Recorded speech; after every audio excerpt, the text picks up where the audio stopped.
Hi, everybody. Thank you for joining us today. My name is Kevin Hancock, Director of Solutions at Exostar. Joined on today's session by David Roh of ISMS Solutions. David, you want to take a minute to introduce yourself? Sure. Thanks, Kevin. Hi, everyone. My name is David Roh. I'm the Business Development Manager here at ISMS, and excited to show you the platform and how you can use it to make sure you're ready. Thanks, David. So as I mentioned, I'm going to first kind of give a where we are in the CMMC rulemaking process before I turn it over to David to show you how to use PolicyPro. So the proposed rule was published in the Federal Registry from the Department of Defense on 12/26/2023. So we received a Boxing Day present from the Department of Defense.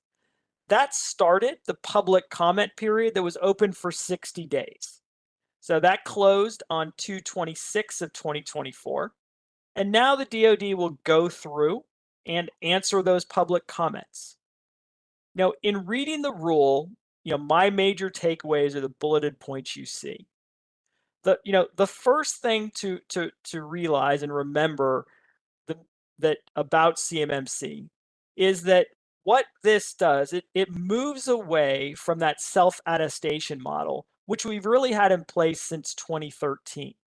That was if you signed a DoD contract with DFARS clauses 7012 in it, that you met the NIST 800-171 standard to protect controlled unclassified information, you basically said, yes, I do this, and you signed your name, right? We've now progressed, and because we weren't doing a great job in actually meeting those standards, we've moved away from that self-attestation model, and CMMC moves us to that requirement for a third party to do an assessment once every 3 years. Now, this has been in the works for a number of years. It was always expected that that would be in there. So, it really hasn't changed anything. A couple other key takeaways is you're still going to have to do that yearly affirmation that you adhere to these requirements. You can still have a POAM. A POAM is an open item against a control that your organization hasn't yet implemented. That POAM can only be on certain controls. So you can only have a not implemented on certain controls, and you open a plan of action milestone against those.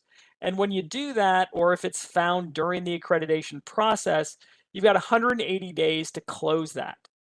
And if it's during the accreditation process, then that accreditation agency will come through sometime in the next 180 days. When you tell them you've closed it, they'll evaluate and make sure you've done it, and then you'll be issued your certification at that time, and your C3PA will enter it into the EMAS system that you're compliant. Just to recap, this, the levels of CMMC that have been proposed really haven't changed. There are still those level 1, level 2, and level 3. Level 1 is where the majority of the defense industrial base is. About 63% of companies fall in that category.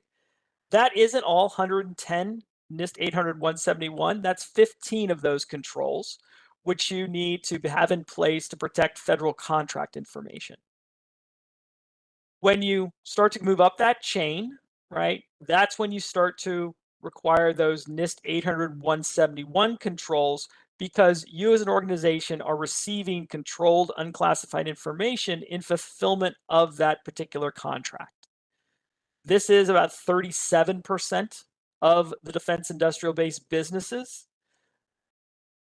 This is where you start to get that every 3-year accreditation from that third party. And then a small number of you may have critical controlled unclassified information. Those of you who fall into that category, you would fall under level 3. And that is those NIST 800-171, as well as a selection of the 800-172 controls. Again, it's a triennial or every 3-year assessment done by the Department of Defense and their DIBCAC organization that does that.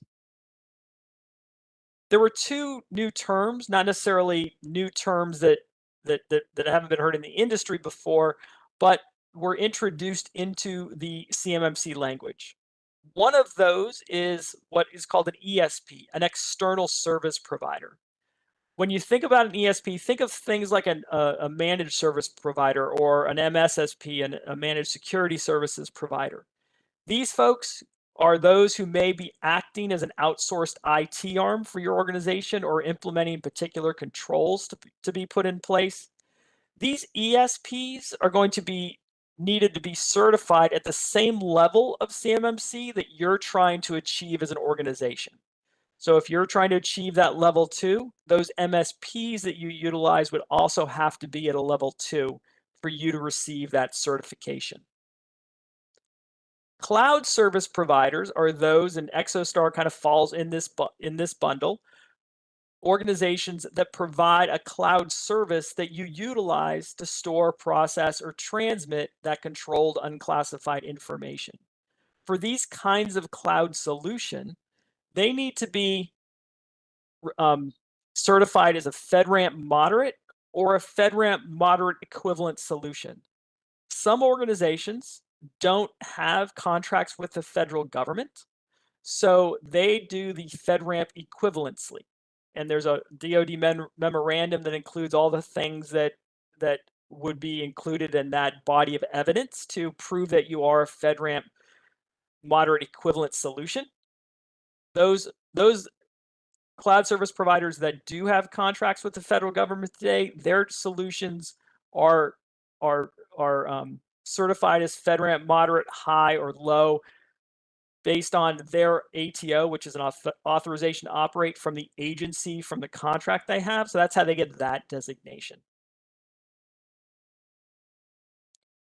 Now, when CMMC does get implemented, and as it goes through this formal process of review, public comment, and public,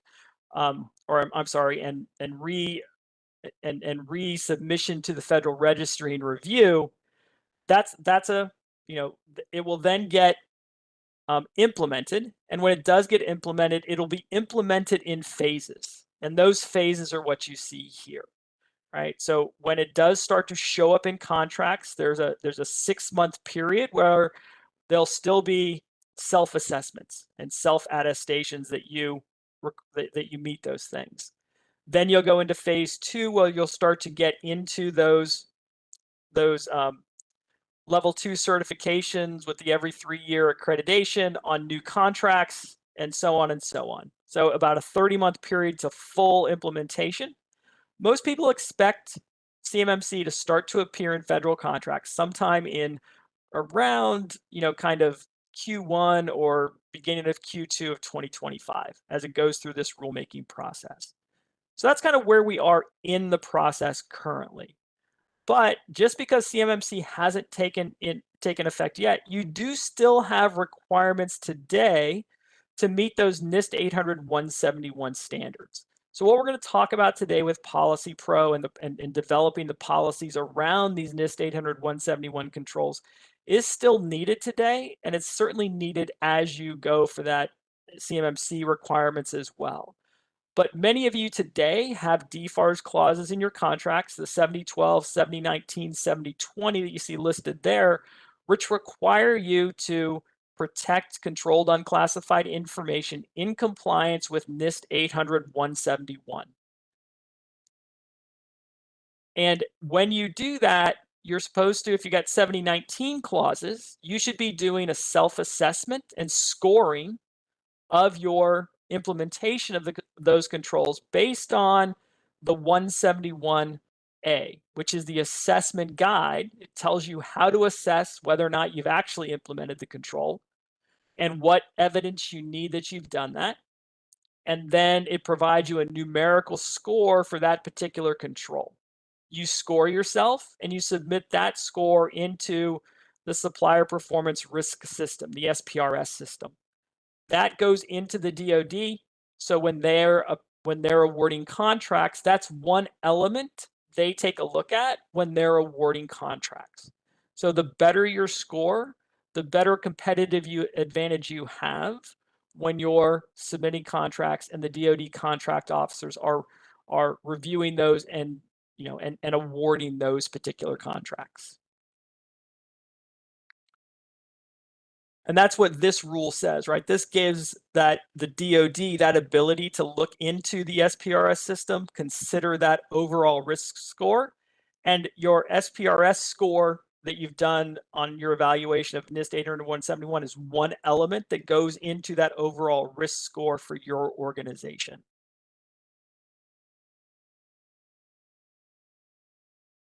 Now, what we're going to talk about today and what David's going to demonstrate is PolicyPro. This is a SaaS application that allows you to create effective policies to be able to start you on that overall compliance journey.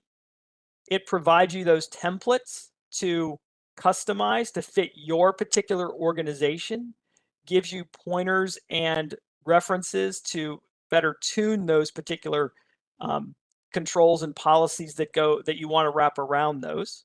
It has an AI engine that then scores those written policies, provides you information on how to improve those, and then obviously allows you to improve that SPRS score as you go forward. And so I'm going to turn this over to David to show you how this application is actually used. David? Kevin?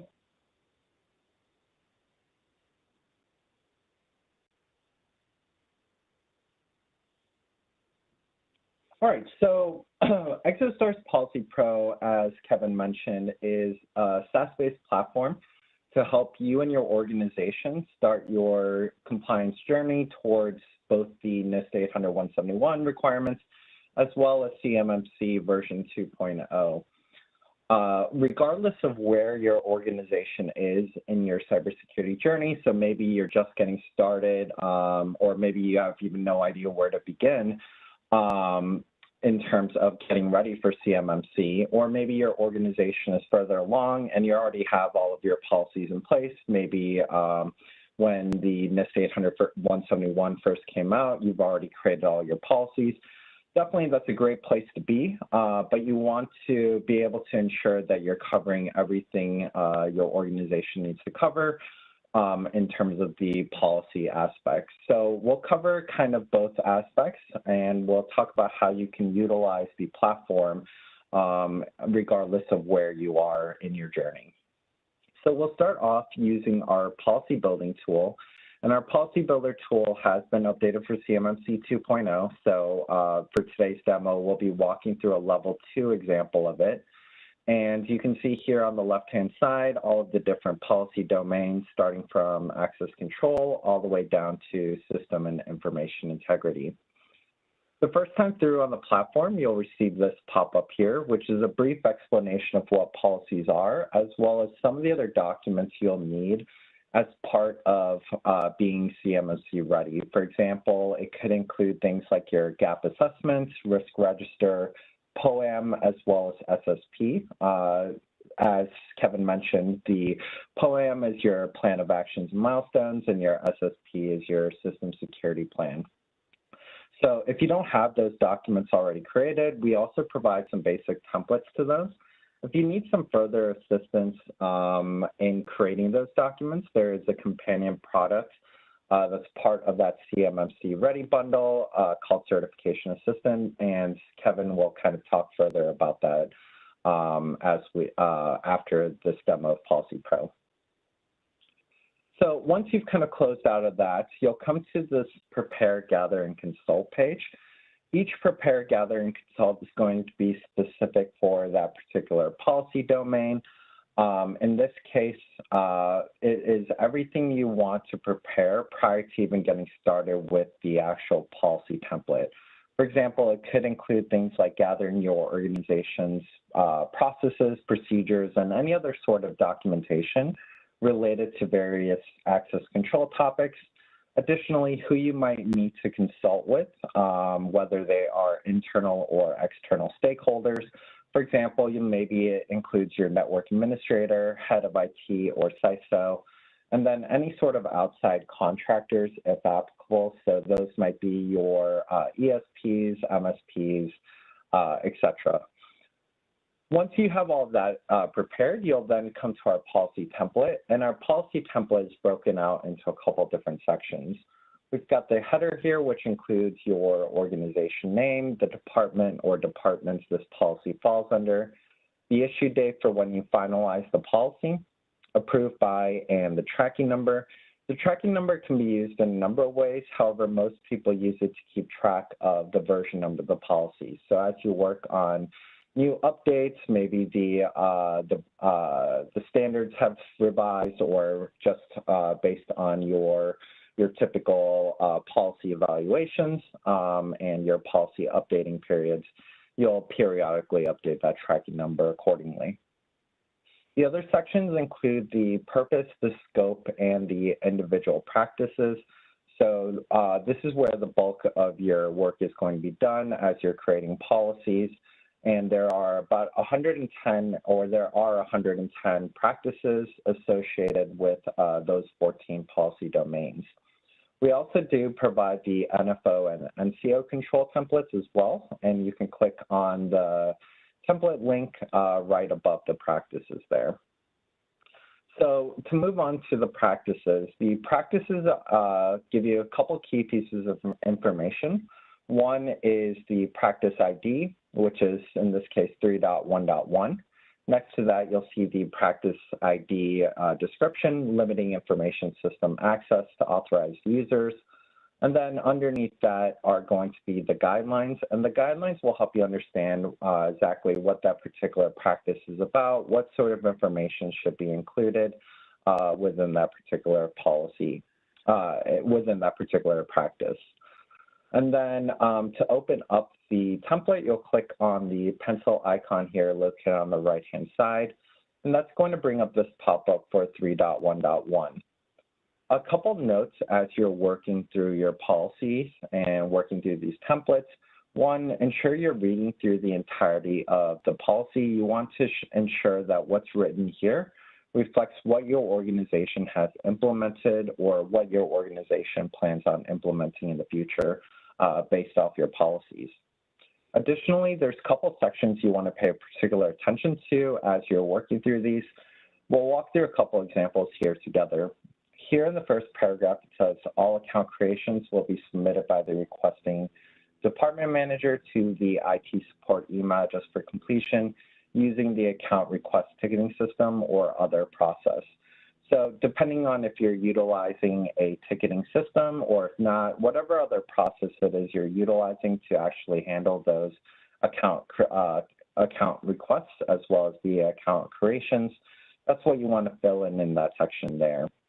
Another example is there in the second bullet where it says systems administrators and members of the IT support team shall respond and act accordingly to requests within a timely fashion, offering at least a blank hour turnaround for account creation.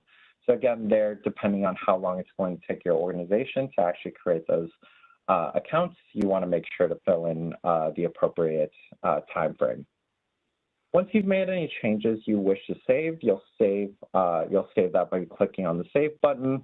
And that's going to timestamp it as well as the user who made that change. So if you do have multiple users working in the platform, you can see which practices and which sections have been updated and which ones still need to be worked on.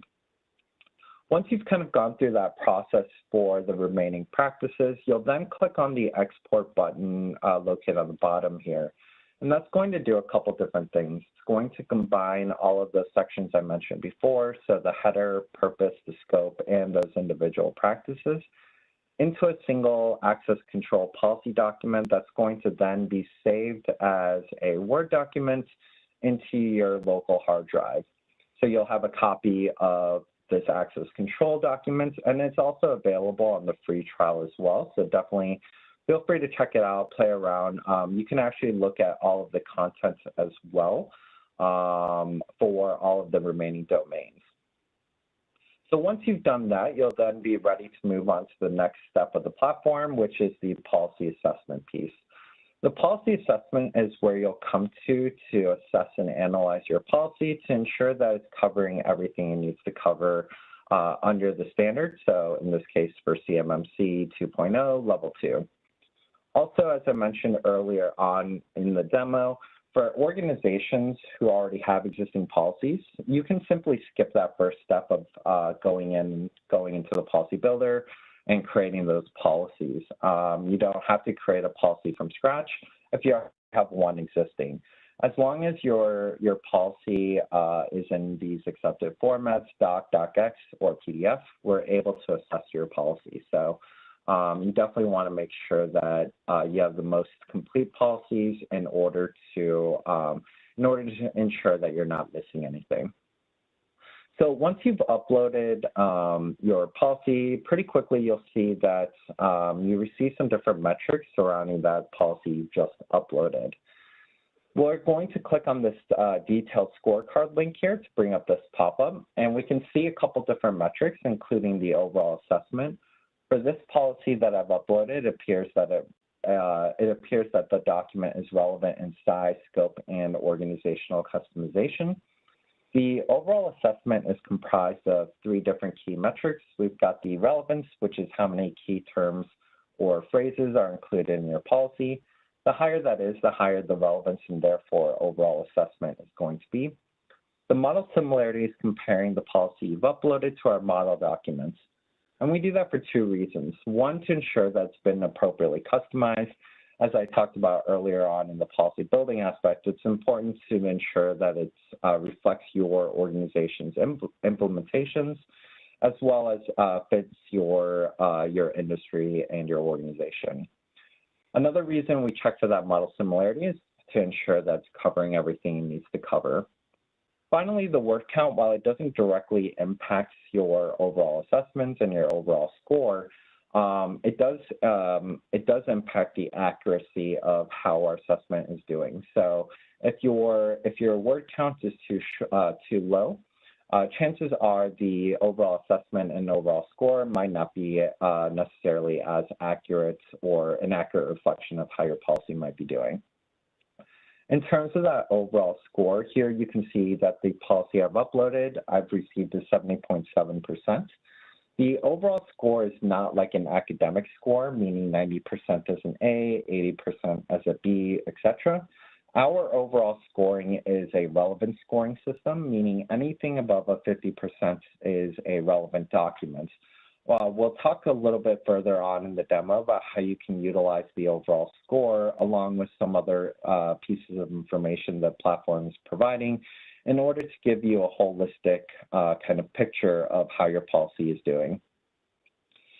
In terms of the high-level metrics, those are the high-level metrics for your policy, but we also provide some granular results and exactly what you're missing within your policies. And we do that through our key elements not included, or KENNY for short. We have 2 different types of KENNYs, the control KENNYs and the general policy KENNY terms. The control KENNYs here, for example, the first one, CUI, non-public information, that is that key term or phrase that's missing in your policy that you should be looking to include in your next revision and as you're working on adjusting your policies based on these results. You can also see some additional information here underneath that key term or phrase. And what that is that practice or control that's tied directly to that control KENNY. In this case, it's 3.1.22, controlling information posted or processed on publicly accessible information systems. Underneath that is going to be the discussion, and the discussion comes directly from the standard itself, so directly from CMMC. And so you don't have to flip back and forth to figure out exactly what 3.1.22 is discussing.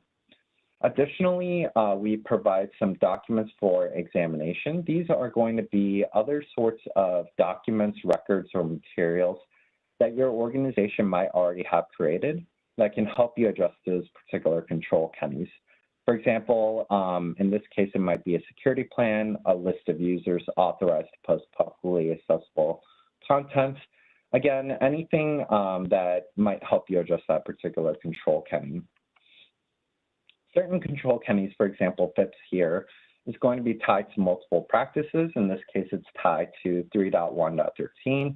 as well as 3.1.17. So in the case of BIPs or any other control Kenny that are tied to multiple controls like this, you want to address it in each control that is referenced under.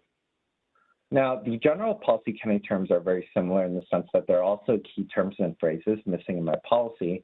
However, you'll notice there's no collapse all, expand all button next to it. And the reason for that is these are not specific to a particular practice or control. These are more generic to the policy type you've uploaded into. So in this case, these are general terms related to an access control policy, but not something specific to a practice like 3.1.13. If you do want to work on any of this information offline or just have a hard copy of it on your local hard drive, you can also export it into a PDF as well. Lastly, I want to talk about this management approval button. So I'll go ahead and click this here, and we can talk about it further in our dashboard.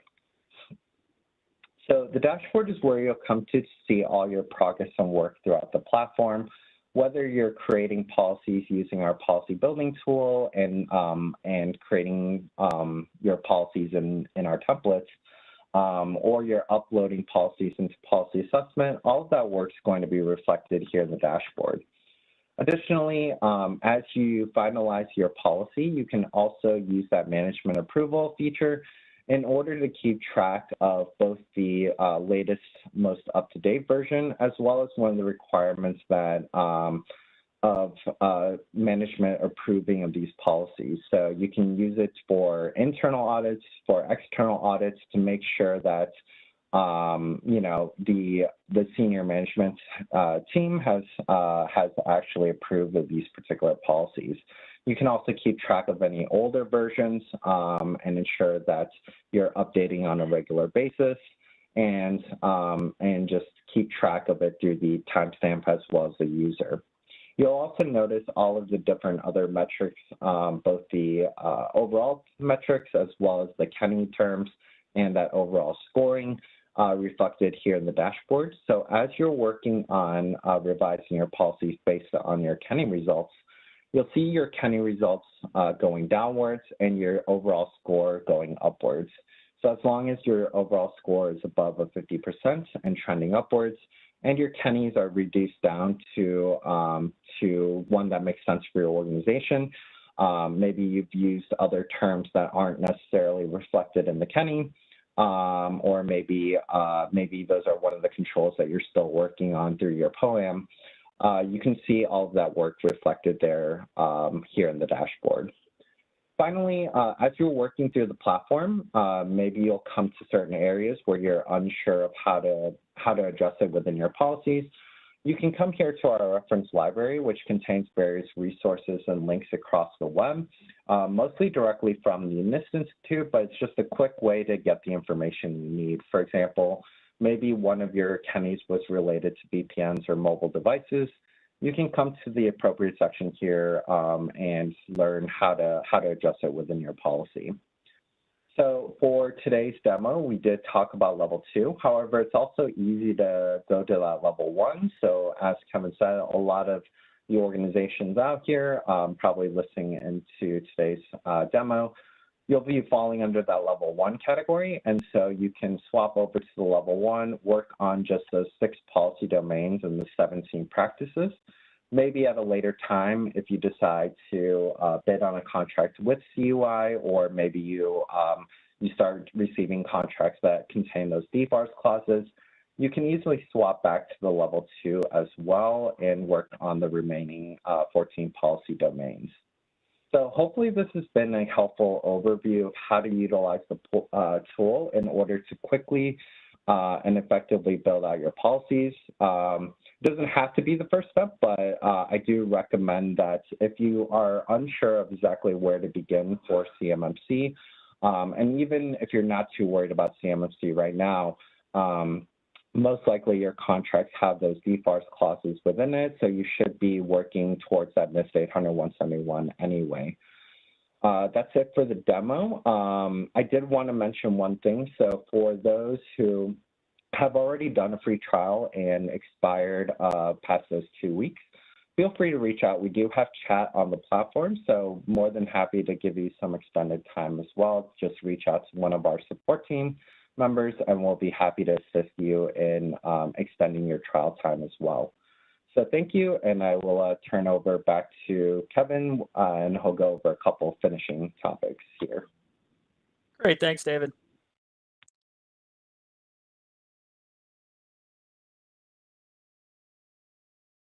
So thanks so much, David, for that great demonstration. So PolicyPro is part of Exostar's CMMC Ready suite. It goes hand in hand with the other applications that make up this suite, including Certification Assistant, which is the application that takes those policies, allows you to upload those policies, create that policy library, and then actually walk through each of the individual controls as well to basically score yourself, gather that DAMM score that you need to enter into the SPURS system. It allows you to collect all that evidence, if you will, and really manage your CMMC program directly through Certification Assistant. So it allows you to put in whether or not you've implemented a particular control, your procedures on how you've implemented that, a link to the evidence that you have of that you've actually implemented that and how you've implemented it. Allows you to create tasks that for those recurring things like, checking of log files and things like that, training, etc., to ensure that you manage that program appropriately throughout the year, so you can do that that annual self affirmation or attestation, but also provides that single location where when that assessment organization comes on site, you can really walk through your overall system and system security plan and provide all that evidence, et cetera, all in one location to make that accreditation process as easy as possible. If one of the things you've identified in PolicyPro and or Certification Assistant is that you need a better place to store, process, or transmit that controlled unclassified information, Exostar has an enclave solution, our managed Microsoft 365, that creates that secure enclave up in GCC High, managed by Exostar, our tech ops and support teams, that gives you that ability to create accounts just for those users in your organization that touch that CUI, that need to utilize it, etc. They can work on that information directly there within their web browser to maintain that encryption of that stuff without it ever coming into the corporate network, and allows you to attest or flow down 85 of those 110 controls from Exostar as we manage that application on your behalf. The other thing is, if you're looking for a third party to help you along the way, if you're looking to engage with an MSP or a C3PA organization, we have the ability through our partner network to work with you to deliver either a readiness assessment, an overall plan to get you compliant, and or work with a C3PAO. We have a partner community that's accessible both from actually within Certification Assistant itself or from our website that gives you a group of partners that know Exostar, its technology, and obviously the CMMC rulemaking procedures as well. Want to remind everybody as I go to the QA session that we do have an exit poll, and we'd love to get your feedback. That exit poll allows us to gather, what you thought of today's presentation, as well as gather some information about additional topics you may want to hear. Now, as I mentioned, we did take questions on submission when you did sign up. We got a few in, so we got 7 of those in, and so I'm going to cover those with you. These all seem to be really focused around general CMMC stuff, so I'm going to take these questions. So number 1, if a company's not large enough to have their own dedicated IT department, they tend to use MSPs. Absolutely, right? That's what MSPs do. They act as that adjunct to your organization. Now, today, the majority of MSPs in this particular person's work, they have no idea what CMMC is, and the one that's are not interested in obtaining their own certification. So the CMMC rule-making procedures and the requirements around that will change this. So as I mentioned before, those organizations that are designated as ESPs, external service providers, and MSPs fall under this category, they're going to be required to meet those same CMMC levels of their customers. So if you are looking to be level 2, you're going to need to find an MSP that is also CMMC level 2. And these MSPs obviously are going to be incented to get that same certification, because if they're not going to get those customers. So that should drive those MSPs to get that CMMC certification. So what systems are considered in scope for CMMC? Now, this is what you get to determine. So organizations determine the scope of their CMMC, of their system, if you will, right? So the system security plan is what defines that scope. And you determine that scope by following controlled unclassified information in your organization. How do you receive it? Which individuals have access to it? What applications do they use? What machines are they using when they access it? And then determining where that information is stored, how it's backed up. If it's backed up, does my IT organization have access to it, etc. So those things where CUI is stored, processed, or transmitted are considered in scope. Now, there are other things which may not store, process, or transmit CUI that also need to be considered. And by considered, I mean they need to be accounted for. You need to know how they fit and what actions they perform as part of that overall environment. So these are things like that are typically called security protection assets, right? Things like your firewall, your routers, that kind of thing. So those things are also part of your overall system, and you really need to account for those other things as well. So the things that are in scope for NIST 800-171 controls are those things that store, process, or transmit CUI, those things that protect it, and those things that may touch it but may be a specialized asset, like a machine itself, right? That's just bending metal or something like that. Now, those things aren't part of the NIST 800-171 controls, but again, you've got to include them and account for those. So hopefully that'll help you a little bit determine what that scope is. So we got a couple questions about CSPs. Do all the CSPs we work with have to be FedRAMP compliant? And here the answer is yes and no. So all CSPs have to be FedRAMP and or FedRAMP. They either need to be FedRAMP moderate, right? Because there are 3 levels of FedRAMP, or they need to be FedRAMP moderate equivalent. And a FedRAMP moderate equivalency, the DoD issued a memorandum which laid out the body of evidence that a CSP has to provide if they're not FedRAMP moderate. And the reason they may not be FedRAMP, and I know this because Exostar falls into this bucket, we go for FedRAMP moderate equivalency because we don't have a federal agency as a customer. So if an application provider doesn't have a federal agency as a customer, then they don't have an ATO, an authorization to operate. So they're not sponsored to be FedRAMP.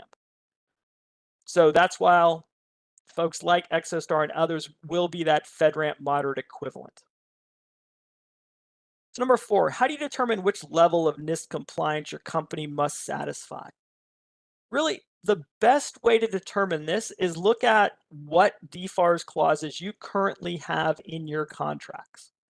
So if you've got those DFARS 7012 or 7019 clauses, where as part of your contract you are receiving controlled unclassified information, then you really should expect to be at level 2. If you're a COTS solution provider, you are COTS software, hardware, etc., commercial off the shelf, that's what COTS stands for, then most likely you're a level 1, only federal contract information. And then if you're having DIBCAP come in today because of your requirements around your contracts, then you're typically that level 3. So again, look at what you've got today and what your contract clauses are. That will most likely steer you in the direction of what you're going to need to be once CMMC takes effect. So I kind of covered this in the introduction on what is the current state of CMMC2 and when will it be the law of the land. It's currently going through that rulemaking process. We're in the public comment period, and the DoD, that public comment period is closed. So now the DoD needs to respond to those public comments, see if they need to tweak and adjust the rulemaking, etc. And it'll then be finalized over that period. And it's expected that that typically takes, somewhere between, I think the average is like 280 days. So that puts us somewhere near the end of the year. By the time it then goes through, another publication period as an interim final rule, there's kind of a 60-day period after that. So most people are thinking that it'll take effect sometime in March, April timeframe of 2025. Now, that's a best guess, and what I'm hearing in the community, it's not written in stone, because only that I cannot determine, but that's what I'm hearing in the community. So does it matter which revision of NIST 800-171 is used for an assessment? It does, and this question, for those of you who may not be familiar with it, is relevant today because currently NIST 800-171 is going through a new revision. There's a revision 3 that's out on the street. However, the CMMC rule, as currently written, calls out specifically to NIST 800-171 R2. So going forward, that's the guidance we have, is that we'll be following NIST 800-171 R2. There will be a change at some time to R3, but that will be phased in. And you'll have plenty of time, if you will, to understand how that's going to affect it, what additional changes there are, etc. So at some time later, it will come into play, but CMMC itself today calls directly to NIST 800-171 R2. As I mentioned, we had another question about FedRAMP, and this is, if CMMC were to become active and enforced before an application gains FedRAMP approval, is there an anticipated waiting period before enforcement begins to achieve compliance? And you'll see this in a lot of applications today. If you look on the FedRAMP site, which I believe is located in GSA, they'll say pending.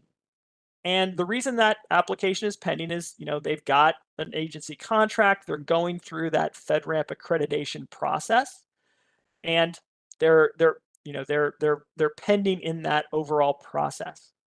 Now, I would expect that those applications in that interim period would be that FedRAMP moderate equivalency. So they will satisfy this until, right, that final ruling on their FedRAMP status is finalized. But they'll need to provide that same body of evidence as a FedRAMP moderate equivalent solution before they actually get the FedRAMP. So that would be my expectation, not necessarily an enforcement period, but during that interim period, they would be considered FedRAMP moderate equivalent, and they'd have to provide that body of evidence in addition, to just that stamp. So those are the questions we received. Great questions, and always happy to help. Please understand these are my opinions, and you should continue to monitor the CMMC community, if you will, and ecosystem as this evolves. So we do have a number of upcoming events. This is one of 3 webinars that Exostar puts on every month, right? And in addition, Exostar puts on additional workshops every week. So for that managed Microsoft 365 application, which I mentioned, on every Thursday, you can sign up to see a demonstration and discussion of that. We have a certification assistant workshop once a month. That's where we go through that certification assistant application. We have a general topic CMMC webinar once every month. Just had a great one last week with Regan Edens of DTC Global, where we talked about CUI markings, how to determine what if or what is CUI, etc. And we do one of these, a session like that once a month with a topic of note for the overall community. We do this PolicyPro webinar once every month, and then we also host a workshop on PolicyPro once every week as well. You can sign up those at our events page, www.exostar.com/events.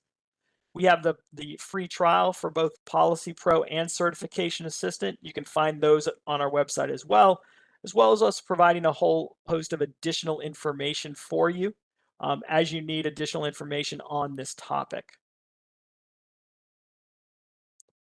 So just a reminder, as we roll out today, please do take a minute to fill out that exit poll. Love to get your opinion and your thoughts on how we did and what additional topics you'd like to see. So with that, I want to thank you on behalf of myself and David for joining us today. If you have any questions, please reach out to us via email or chat. Have a great rest of the day, and we look forward to talking to you very soon. Thank you very much.